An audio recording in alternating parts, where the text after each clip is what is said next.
How to transfer your sexual energy. देखिए, मैंने अपनी पहले भी कुछ वीडियोस में बताया है कि हमारे सीमन यानी वीर्य में कितनी शक्ति होती है। आपके शरीर में से निकला हुआ वीर्य, उसमें करोड़ों जीवित शुक्राणु होते हैं और उनमें से एक को मौका मिलता है जिससे नया जीवन पैदा होता है। तो जब यह शक्ति नीचे की ओर बहती है तब आप एक नया जीवन पैदा कर सकते हैं, और जब यह शक्ति ऊपर की ओर यानी ऊर्ध्वगामी हो जाती है तब आप स्वयं को जान पाते हैं। आपके दिमाग की शक्ति अद्भुत हो जाती है। लेकिन अब सवाल यह उठता है कि हम अपनी इस वीर्य शक्ति को ओजस में कैसे बदलें। तो चलिए, इसके लिए मैं आपको एक प्रयोग बताता हूं। आपको एक साफ जगह पर आराम से बैठ जाना है। आपको केवल सिद्धासन में बैठना है, क्योंकि जब आप सिद्धासन में बैठते हो तो आपकी एड़ी इस जगह पर एक प्रेशर बनाती है जहां पर एक नाड़ी होती है।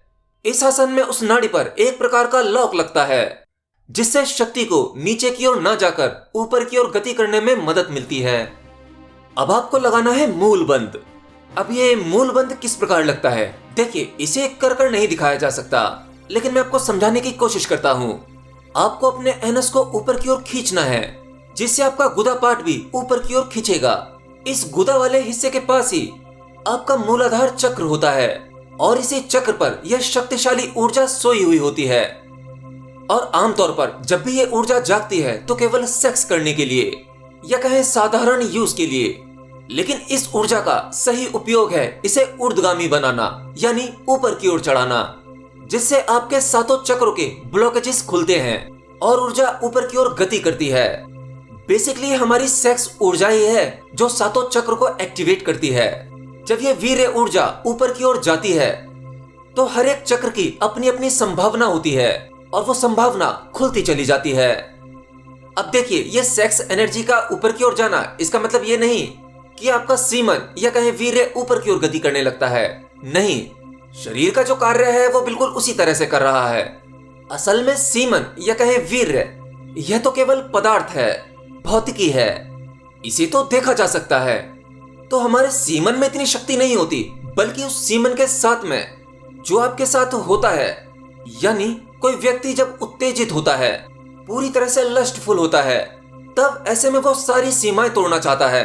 वो उस सुख को भोगना चाहता है। जब संभोग अपने चरम पर होता है तो उसे रोका नहीं जा सकता, और उस समय जीवन का सबसे बड़ा सत्य और सबसे बड़ा सुख केवल यही नजर आता है, और व्यक्ति अपने आप को भंग होने से नहीं रोक पाता। असल में ये सीमन नीचे या ऊपर की ओर नहीं बहता।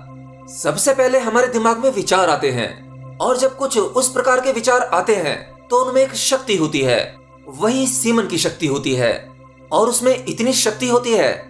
असल में काम वासना कोई पदार्थ नहीं है, इसे देखा नहीं जा सकता, इसे छुआ नहीं जा सकता। ये तो बस उठती है एक बिजली की तरह, और जब ये उठती है तो रुकती नहीं है, ये अपना कार्य कर ही लेती है। यही ऊर्जा आपकी सोच बदलती है, आपसे वो करवाती है जो आप नहीं करना चाहते, आपको शारीरिक और मानसिक रूप से बदल कर रख देती है। तो असल में यही वो शक्ति होती है जिसे हम वीर्य की शक्ति कहते हैं, जिसे ट्रांसफॉर्म किया जा सकता है अपनी स्पिरिचुअल लाइफ में, और इंटेलिजेंस के शिखर को छुआ जा सकता है। यही ऊर्जा आपको इतना इंटेलिजेंट बना देती है जिसकी कोई सीमा नहीं होती। असल में मैंने देखा है कुछ बड़े खोजी वैज्ञानिकों को और तपस्वी सन्यासियों को जिन्होंने अपने सीमन को बचाया और उसके बाद बहुत इंटेलिजेंट हुए, जिसमें कि एक एग्जाम्पल स्वामी विवेकानंद जी हैं। एक गृहस्थ जीवन जीने वाला व्यक्ति साधारण जीवन चुनता है और वो साधारण ही मर जाता है, लेकिन एक सन्यास को चुनने वाला विश्व प्रसिद्ध होने की क्षमता रखता है। तो मैंने आपसे कहा था कि आपको मूलबंद लगाकर सिद्धासन में बैठना है, और जैसे ही आप एनएस को ऊपर की ओर खींचते हैं, उसमें आपका पेट का निचला हिस्सा भी अंदर की ओर खिंचता है, और जब आप सांस लेते हैं तो आपको सांस को रोक के रखना है और फिर सांस को छोड़ना है।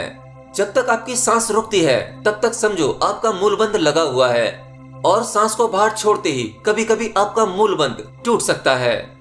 लेकिन कुछ दिनों के प्रैक्टिस के बाद आप कंटिन्यूसली मूलबंद को लगा पाएंगे। फिर आपको साधारण सांस लेनी है, और उन सांसों पर अब आपको एक प्रयोग करना है। जब आपकी श्वास नीचे यानी मूलाधार से ऊपर की ओर गति करेगी, तब आपको अपनी श्वास के साथ इमेजिन करना है कि मूलाधार से कोई शक्ति ऊपर की ओर उठ रही है ध्यान रखना, मैंने कहा कोई शक्ति, कोई एनर्जी, न कि आपका वो सीमन, वो वीर्य। केवल एक एनर्जी की कल्पना करनी है कि कोई एनर्जी आपके मूलाधार से उठते हुए ऊपर की ओर गति कर रही है।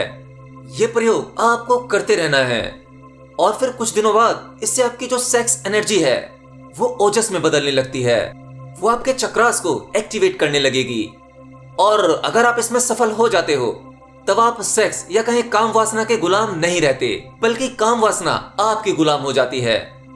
लेकिन इसका मतलब ये नहीं कि आप सेक्स कर नहीं सकते, आप वो कर सकते हैं, लेकिन अभी आपको अपनी मर्जी से नहीं चलाएगी।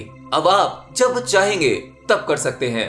लेकिन जब व्यक्ति यहाँ तक पहुंच जाता है फिर वह ब्रह्मचर्य नहीं तोड़ता। देखिए, अगर आप सेक्स एनर्जी को अपनी स्पिरिचुअल एनर्जी या कहें ओजस में बदलते हैं तो आपको उससे कई सारे शारीरिक और मानसिक फायदे होते हैं। जैसे कि इससे आपके पाइल्स की बीमारी खत्म हो जाएगी और आपका नाइटफॉल भी रुक जाएगा। और जिन महिलाओं को पीरियड्स में कोई प्रॉब्लम्स होती हैं तो पीरियड्स से रिलेटेड सभी प्रॉब्लम्स ठीक हो जाती हैं। जिन लोगों का फेस डल होता है, आकर्षित नहीं होता, उनके फेस पर एक ग्लो आ जाता है, आपका ब्रेन शार्प हो जाता है, साथ ही आपके ब्रह्मचर्य की रक्षा होती है। इसीलिए कहते हैं कि एक ब्रह्मचारी का व्यक्तित्व बड़ा ही तेजस्वी होता है, उसके चेहरे पर वो आकर्षण होता है और इसी को ओजस्वी तेजस्वी कहा जाता है। साधारणतः आप दिखने में कैसे भी हो, लेकिन आपके चेहरे पर एक जादू आ जाता है, एक मैजिक जो दुनिया को अपनी ओर खींचता है। ये वही तेज होता है जो साधारणतः किसी भी मनुष्य को समाज में ढकेलता है, काम वासना में ढकेलता है। लेकिन जब ये ट्रांसफॉर्म होता है तब यह एक साधारण इंसान को भगवान बनाने की शक्ति रखता है। एनीवे, इसके बारे में बहुत सी डिटेल बातें की जा सकती हैं और वो बातें जब पॉसिबल हैं जब आप मुझे कमेंट में लिखकर बताएंगे।